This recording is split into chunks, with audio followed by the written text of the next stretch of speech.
평안하셨습니까? 송재호입니다. 집사 한 분이 새로 이사를 갔습니다. 근데 집안에 자꾸 나방이 날아다니는 게 아니겠습니까? 집안 구석구석을 살펴보니까 베란다 끝에 전 주인이 먹다 버린 통조림이 있었고 그곳에 많은 애벌레들이 자라나고 있었습니다. 여러분, 때로 우리도 신앙생활을 하면서 비슷한 일을 경험하게 됩니다. 자기도 모르는 잘못된 습관이나 대수롭지 않아 보이는 작은 잘못이 결국은 죄악의 뿌리가 되어 하나님과 나 사이를 멀어지게 하는 것입니다. 시편 기자는 이렇게 고백합니다.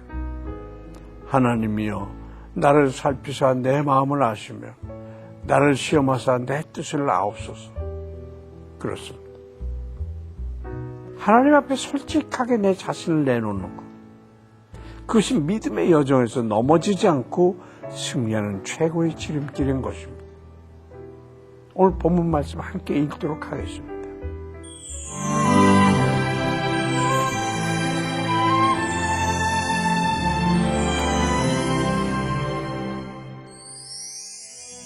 오늘 보신 말씀은 에스라 10장 1절부터 6절까지입니다.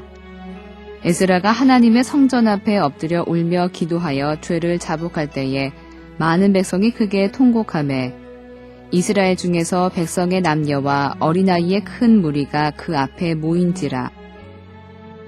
엘람 자손 중 여히엘의 아들 스가냐가 에스라에게 이르되 우리가 우리 하나님께 범죄하여 이 땅 이방 여자를 맞이하여 아내로 삼았으나 이스라엘에게 아직도 소망이 있나니 곧 내 주의 교훈을 따르며 우리 하나님의 명령을 떨며 준행하는 자의 가르침을 따라 이 모든 아내와 그들의 소생을 다 내보내기로 우리 하나님과 언약을 세우고 율법대로 행할 것이라. 이는 당신이 주장할 일이니 일어나소서 우리가 도우리니 힘써 행하소서 하니라. 이에 에스라가 일어나 제사장들과 레위 사람들과 온 이스라엘에게 이 말대로 행하기를 맹세하게 하매 무리가 맹세하는지라. 이에 에스라가 하나님의 성전 앞에서 일어나 엘리야십의 아들 여호하난의 방으로 들어가니라. 그가 들어가서 사로잡혔던 자들의 죄를 근심하여 음식도 먹지 아니하며 물도 마시지 아니하더니 자기 백성을 위하여 회개하며 참회하는 이스라엘 기도는 결코 가벼운 기도가 아니었습니다. 귀에 깊이 있는 참회의 내용과 애통하는 자세는 백성 가운데 깊은 공감을 이끌어내었습니다. 그래야 큰 무리가 에스라 앞에 모여 통곡했습니다. 진심으로 죄를 슬퍼하는 자는 거룩한 영향력을 끼치기 때문에 다른 사람들도 죄를 깨닫게 되고 같이 슬퍼하게 됩니다. 그때 모여든 참회자 중 한 사람이 일어나서 이스라엘에게 아직도 소망이 있다라고 외치고 있습니다. 그리고는 자신부터 하나님의 율법을 준행하기 위해서 자신의 이방인 아내와 그 자녀들을 다 내보내고 하나님의 율법대로 살겠다고 선언하고 있습니다. 이 말을 한 스가냐라는 인물은 자신의 아버지와 백부를 포함해서 6집안에 모두 자폰을 했던 가문의 사람이었습니다. 하지만 그는 가족과 친척 내에 뒤얽힌 사정에도 불구하고 율법대로 준행할 것을 단호히 결심했습니다. 참으로 대담하고 놀라운 결정이 아닐 수 없습니다. 이처럼 이미 하나님은 에스라를 도와서 그와 함께 영적 부흥운동을 일으킬 사람을 예비하고 계셨던 것입니다. 바른 기도는 더 깊은 고통과 함께 더 확실한 소망을 일으켜줍니다. 죄 때문에 고통을 겪은 악을 골짜기가 소망의 문이 되는 것은 영적인 법칙인 것입니다. 말씀을 받은 신자에게 너무 늦은 시간이란 결코 없습니다. 여러분 어떻게 기도하십니까? 하나님 앞에 솔직하게 자신을 드러내고 깊은 참회를 하면서 믿음의 소망을 고백하고 있습니까? 스가냐를 비롯한 이스라엘 백성은 에스라를 도울 것을 약속하면서 그에게 일어나 이 책임을 맡아달라고 간청했습니다. 이에 에스라는 일어나서 백성들에게 율법대로 이혼하여 이방인 아내와 자녀를 내보내겠다고 맹세하기를 요구했고 그들은 기꺼이 동조했습니다.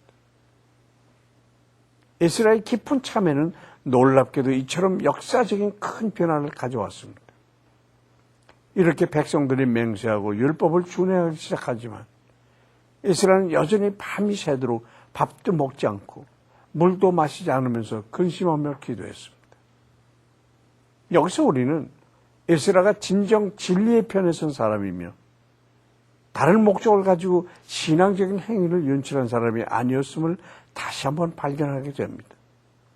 또한 이스라엘이 율법을 지키게 하기 위해서 페르시아 당국으로부터 사법권까지 부여받은 권력자 에스라가 스스로를 낮추며 금식하고 기도하는 모습에서 우리는 그가 오직 하나님만이 영적인 문제의 해결사이심을 철저히 믿고 의지했음을 발견하게 됩니다. 여러분, 하나님 앞에서 정직하게 기도하십시오. 자신의 죄를 애통해야 하며 나아가 한국교회와 민족의 죄를 나의 죄로 여기며 회개하고 기도하시는 여러분 되시길 바랍니다.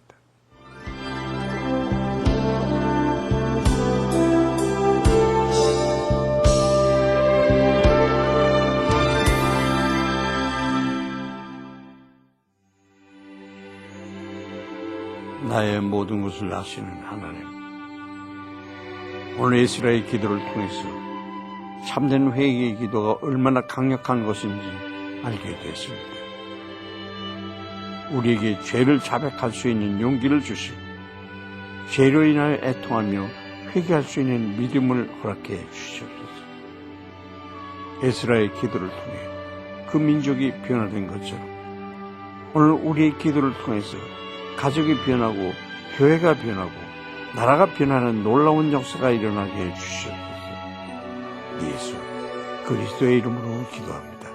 아멘. 리비아 서부에 살고 있는 콰다파족은 아랍 부족 중 하나입니다. 그들은 카다피가 1969년 쿠데타를 통해 리비아의 왕정을 종식시키고 권좌에 오를 때 크게 기여한 공을 인정받아 정부나 군부의 요직에 중용되며 막강한 권력을 휘둘렀습니다. 그러나 2011년 초부터 카다피와의 이런 우호적인 관계가 콰다파족에게는 저주로 바뀌었습니다. 카다피 정부의 반기를 든 시민군이 그들을 모두 죽이려 하기 때문입니다. 비록 일부 예수님을 따르는 사람들이 있긴 하지만 거의 대부분은 무슬림입니다. 리비아에 다시 평화가 찾아와서 선교사들이 들어갈 수 있도록 그리고 콰다파족이 자신들의 삶을 예수님께 맡길 수 있도록 기도합시다. 세계적인 교육 박사인 하워드 핸드릭스가 어느 날 여행을 하려고 비행기를 탔습니다. 그때 기내는 상당히 붐볐고 비행기는 난기류를 만나서 기체까지 흔들렸습니다. 그래서 여기저기서 사람들의 불평불만이 터져 나왔습니다. 근데 그때 유독 눈에 띄는 한 승무원이 있었습니다. 그녀는 무례한 승객에게도 변함없이 미소를 잃지 않았고 신경질을 부리며 우는 아기를 위해서 장난감을 가져다 주기도 했습니다. 핸드릭스는 그 승무원에게 다가가서 물었습니다. 이 항공사는 무척 운이 좋은 것 같군요. 당신처럼 훌륭한 직원이 있으니까요.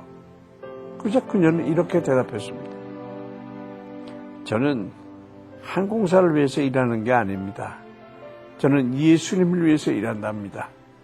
이 항공사는 단지 제게 월급을 줄 뿐이죠. 그렇습니다. 그 승무원은 자신의 삶의 목적이 무엇인지 분명히 알고 있었습니다. 여러분은 오늘 무엇을 위해 살아가고 있습니까? 누구를 위해 일하고 있습니까? 내 삶의 목적이 분명해질 때 우리는 나와 이웃에게 유익이 되는 삶을 살게 되는 것입니다. 벌써 한 해가 저물어갑니다. 다시 한번 삶의 목적을 분명히 세우는 시간 가져보시길 부탁드립니다. 송재열 퀴즈동행 여기서 마치겠습니다. 감사합니다.